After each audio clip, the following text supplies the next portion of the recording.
arquivos lá. Aí você falando sobre São João, tipo assim, o que eu sempre achei, o que eu sempre achei estranho é que a antiga freguesia de Meriti, que depois recebeu o nome de Duque de Caxias, que mudaram o nome da estação, né? Aí passou a ser Duque de Caxias, houve um movimento emancipatório, foi na década de 40, né? 1943. 43, movimento emancipatório, a Duque de Caxias então se de, emancipou de Nova Iguaçu. Aí eu acho que 2 anos depois, 4 anos depois. foi 4 anos, é isso mesmo. 4 anos 21 de depois, agosto de 47. houve um movimento emancipatório e São João se emancipou, né?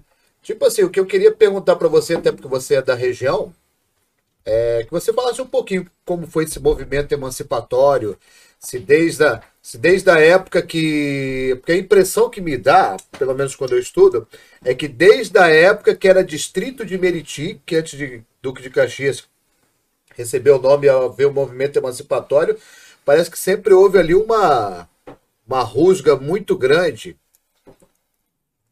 uma rusga muito grande entre São João e Duque de Caxias, mesmo antes do movimento emancipatório, do movimento emancipatório, tanto de Duque de Caxias e posteriormente de São João. Queria que você falasse um pouquinho aí pra gente sobre isso.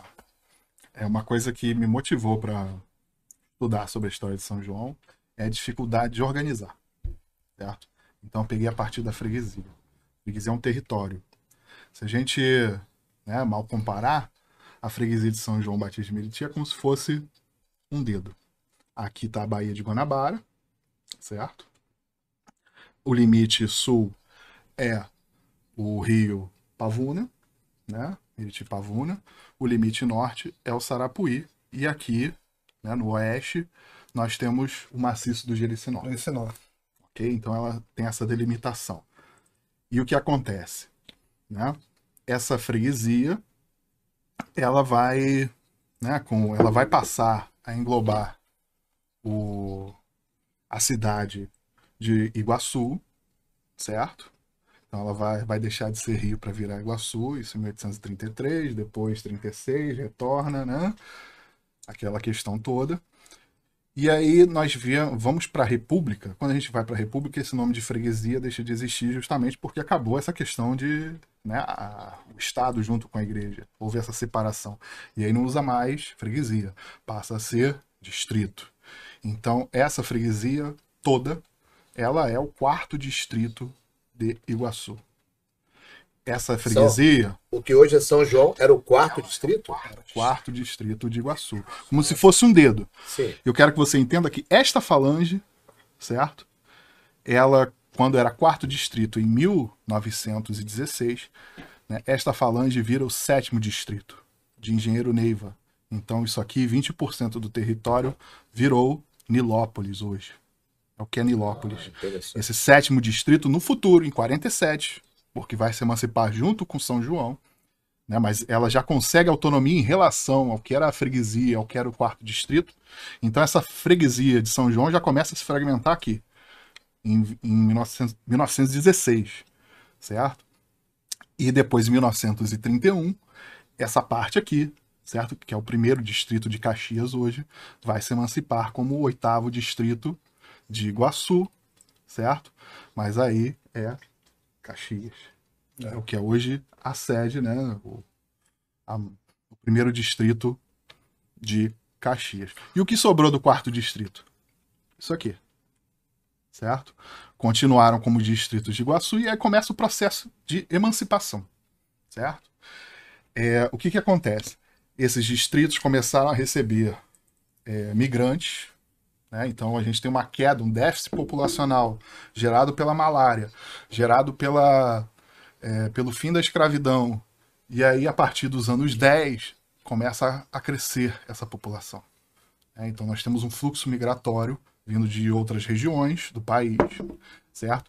Em que os fazendeiros, eles pegam as suas terras e não querem mais produzir, né? Essas terras foram dissecadas pelo Hildebrando de Góes, né? Elas foram preparadas para justamente... Saneamento.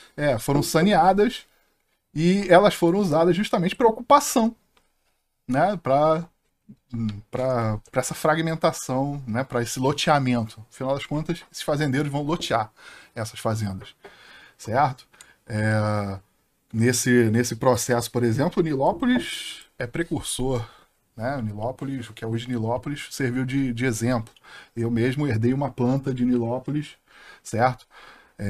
Do loteamento de São Mateus, de 1915, ok? Então, o engenheiro da Central, junto com o Mirandela, que era o dono das terras, ele criava cavalo nas terras, ele então vai fazer esse loteamento, vai começar a vender e todo mundo começa a copiar. O 8º distrito começa, o 4º distrito começa. Então isso aqui começa a virar uma área super povoada.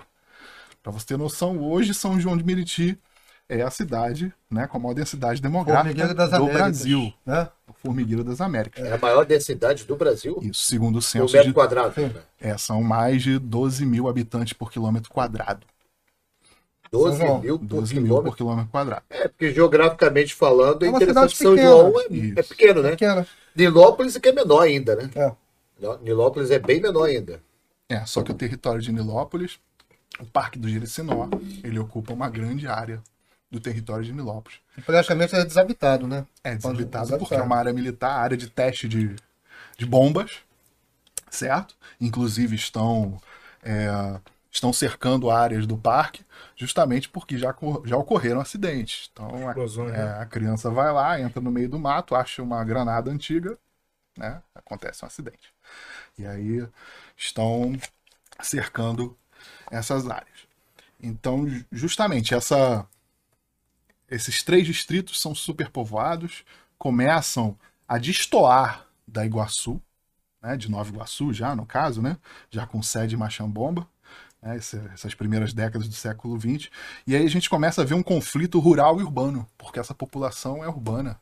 A elite de Caxias, a elite de São João, a elite de Nilópolis, eles são urbanos, são comerciantes. É certo? muito ligada à cidade do Rio de Janeiro, entendeu? E aí entra a importância Até por causa da ferrovia. proximidade também, a ferrovia, né? Sim. E aí o entendimento da emancipação, né, desses 3 territórios é um tabuleiro de xadrez. É bem complicado mesmo de entender. E o que vai acontecer, né? Porque esses distritos eles começam a se organizar para tentar ganhar autonomia. Porque o distrito sede investia na agricultura, na citricultura. Nova Iguaçu era a cidade de perfume. É a cidade voltada para a citricultura. Inclusive, os telespectadores, né? É necessário até saber que a cidade de Nova Iguaçu chegou a rivalizar com a Flórida nos Estados Unidos pela produção de laranja no mundo. Nova Iguaçu e Flórida nos Estados Unidos. A produção de laranja e suco de laranja, principalmente. Mas aqui foi mais laranja in natura, né? Quem lê o trabalho da Maria Terezinha Segadas Soares, né, conta essa história, né, de Nova Iguaçu. O loteamento de Nova Iguaçu ele é posterior a esses loteamentos de São João, de Caxias, né, porque demorou, em Nilópolis, né, porque Nova Iguaçu demorou mais para perder essa citricultura. Por ser mais distante também, né? Da Baía de Guanabara também, né?